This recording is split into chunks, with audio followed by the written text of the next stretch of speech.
Hello everybody. Today what this video is going to cover is the Pro Sound mixer, the main board to console. Now what happens is a lot of people get thrown in situations, whether it's a new band or a first band, or you joined a church or you're a DJ, and they don't teach this kind of stuff in school, and you get thrown into a situation where you got to run this large board with a ton of switches and knobs and faders, and maybe somebody showed you briefly, maybe where you bought it they kind of showed you how to do everything real quick, but or you just picked up from the last person that did it. Say you joined a church, somebody ran sound, you watched them do it, then you took over and did a couple things you saw him do. The problem is this is a really complex piece of equipment, probably the most complex, it is by far the most complex piece of equipment in Pro Sound, and if you really know how to use it, it can really be a powerful tool, and it can really make everything sound really, really good. So what I'm going to do is go through this board in depth. Now I had another video which did a big overview, but in this video I'm only going to do the mixer, and I'm going to go through every single part of it to explain what everything does so that you understand it and you can utilize all the features on a board like this. And even though this is a Mackie, all the boards are pretty much the same. They may have slightly different terminology for some of the functions, but they all basically function the same. So we'll start out with a channel.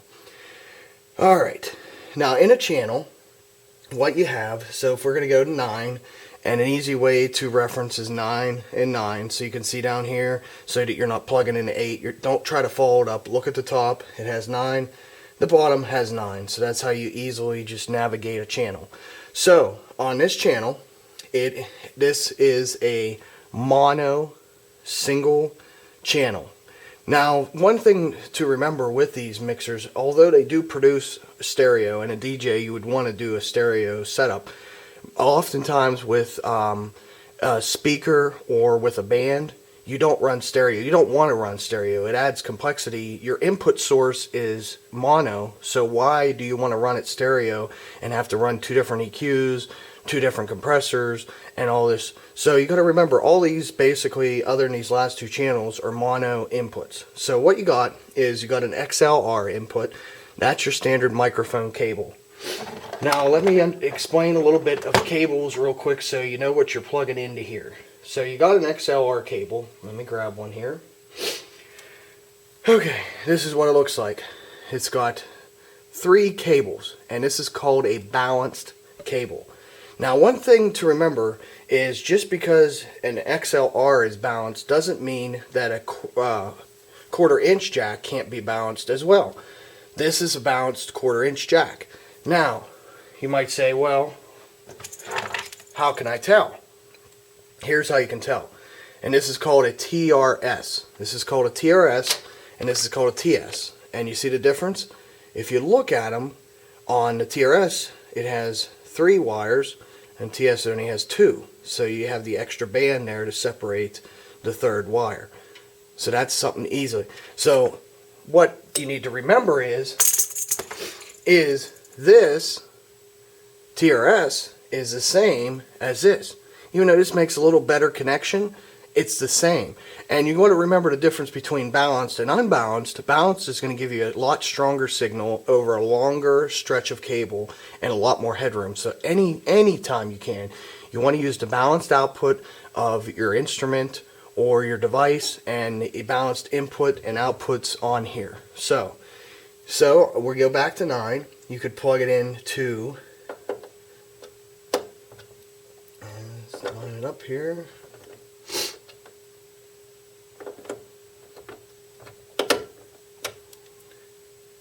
Or not. There we go, just a little stiff. Or you could plug it into the line in.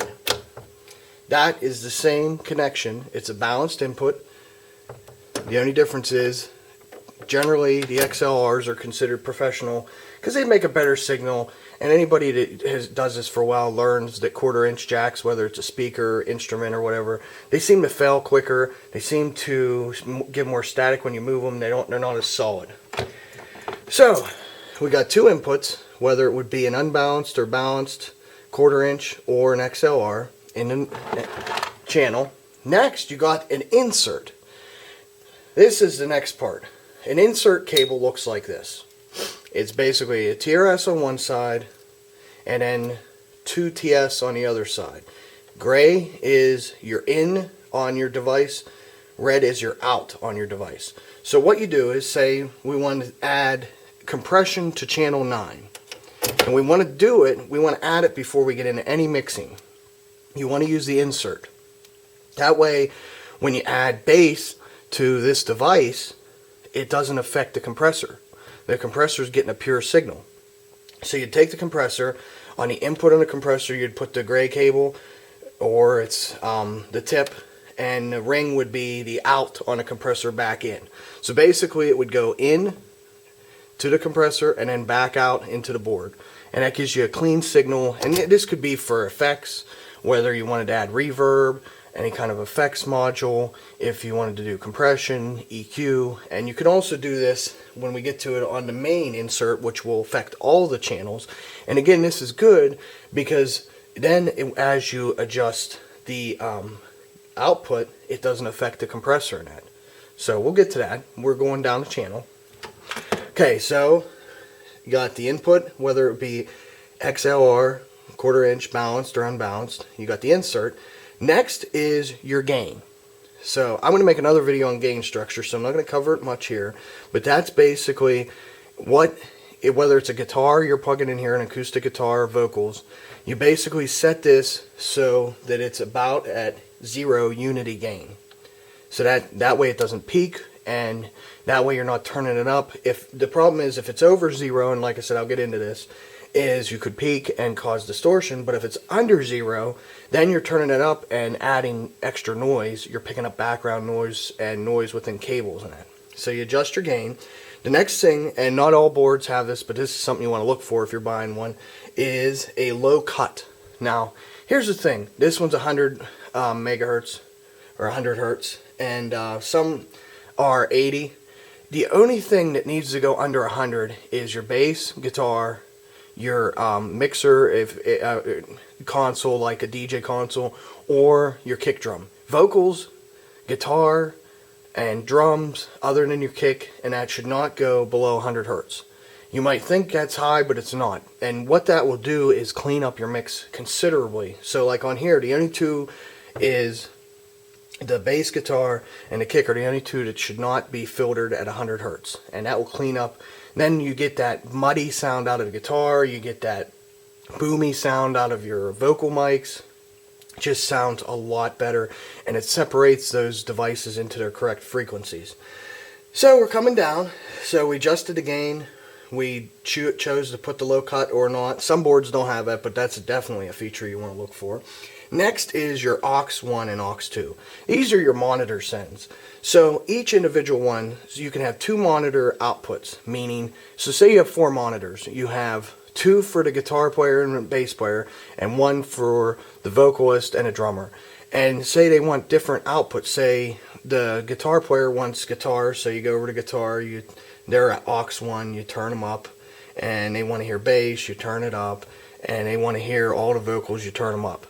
Well, the nice thing, and this only has 2, some boards have up to 6 or more, and what the nice thing about that is you can give everybody a different mix. And this is only for a band setting, or like if you're doing a speaking event, but it's even less because the speaker's just going to want his voice, there's nothing else to mix in with. But it just basically these two adjust your on-stage monitors. And it could be for a DJ as well. DJ could have a monitor and adjust his volume on there. So that's what these do. And this board only has 2 that you can have up to 6 or more. A lot of the pro boards have 6. And that's really nice because then you can have 6 different monitor sends. So if you have in-ear monitors, everybody can have their own mix. Next is your effects. Effects can be built in or not built in. This has one effect built in, and then you can insert the other one with an insert cable, as I explained earlier, into the effects insert, which is, let's see, where is it? Subwoofer, main insert, effects send and receive right here. So this is your effects send and receive right here. So you could even bypass this one and insert 2 different effects into the board, as opposed to using, I just use the onboard. I'm going to eventually get an offboard too.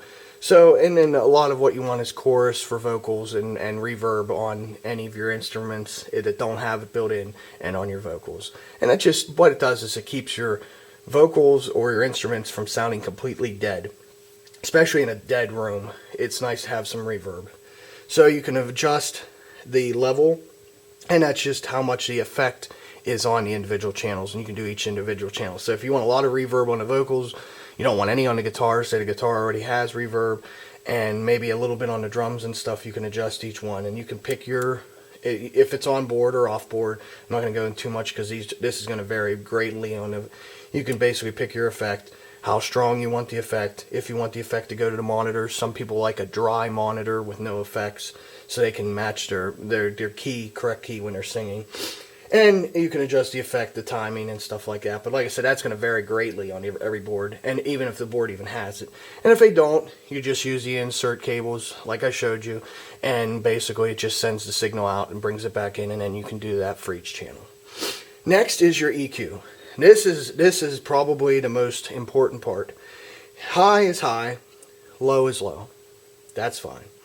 Here's where these kind of EQs, parametric EQs, work really, really well.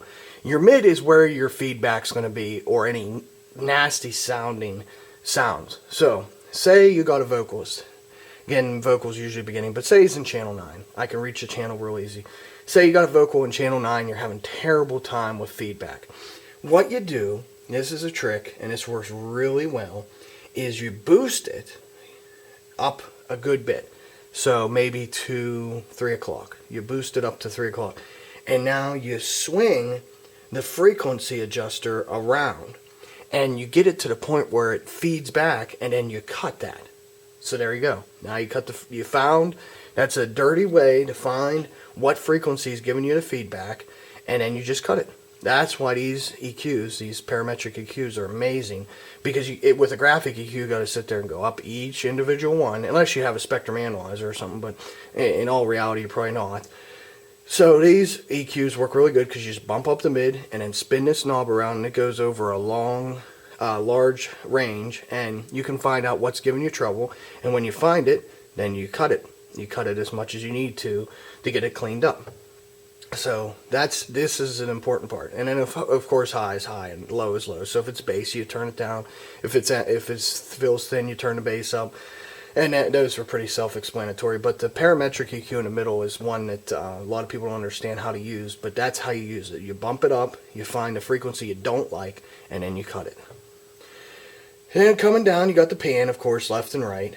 That's self-explanatory. Mute, same thing. So you can mute everything when it's not, anything that's not in use, you want to mute, because any mic can pick up this frequency loop and you could get you in a lot of trouble. So if you're not using the mics or the instruments, you mute them. And one thing, a lot of these boards, it doesn't mute the monitors when you hit mute, so you just want to keep that in mind. Next is the assignment. Now, this has a 4-channel bus, and this is another nice feature, and a lot of low-end boards don't have it, and a lot of high-end boards have it more complex. How this works is you can assign these to subgroups. So say on 9 is assigned to 3 and 4, and you could break it out by left and right. So left would be 3 and right would be 4 if you want to have 4 different subgroups. But 2 is generally enough. And where this works good is I have all the drums on 3 and 4. So I get the drums, each individual, the way I like them. And then I get the whole kit the way I like it. So the drums sound fantastic. Mid-set, the drums aren't cutting through good enough. You don't want to have to bump each one of these up and try to keep it even. What you can do is come over to the subgroup now and raise the entire drum set up or down throughout the night. That is so nice. So you could put it in 4 subgroups, which would even work well too. So you can have all your vocals. If all your vocals are in the right levels, you could take all your vocals up or all your vocals down, all your drums up and down. That's really nice. This is another feature you really want to look for. unless you're a DJ or you're just doing some vocal presentation. But if you're in a band setting, this is a must, because especially if you have an acoustic kit where you might have 7 drum mics, this is an easy way to adjust them all at one time. And your last thing on your channel is your solo and PFL. What this does is, generally your meter shows everything. This is a way to single out. So say we're setting up and channel 9 is Tom 3. Well, again, you're adjusting the gain to where it's 0, but how can you tell if it's 0? You hit this, now only that channel is shown on the meter.